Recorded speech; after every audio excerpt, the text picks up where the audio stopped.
Do you play a sport and you secretly hate it?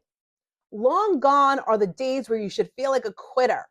So, coming from someone who's never played a sport, actually up until a couple years ago, but when I was in school, I never played a sport.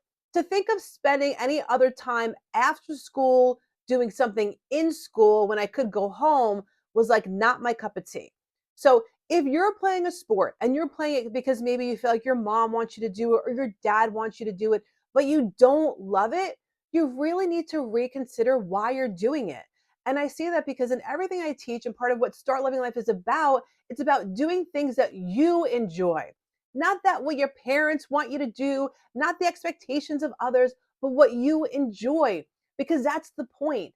And if you find that you're doing a sport and you don't love it, you need to sit your parents down in the most adult like fashion. And I say adult like, meaning just like it has to be a really like centered conversation and not a whiny, complainy one. But hey, mom, dad, you know what? I really tried this sport. I played it for X amount of time. I just decided like I just don't love it. It's not something I love doing and I don't want to continue to do it. And if you see it in that kind of way, your parents are going to respect it more than if you're whining and complaining how you don't like it.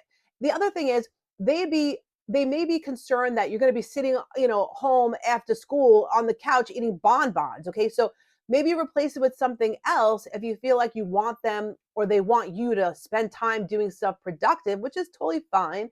But just be mindful. Don't continue to do something you don't love. And that's what's so wonderful about life. You try things out. And if you decide you don't love it, that's the joy of it. You had to try it to decide you didn't love it. But now have a conversations with your parents if it's something you really don't want to do. So then you could be open to finding something you really want to do.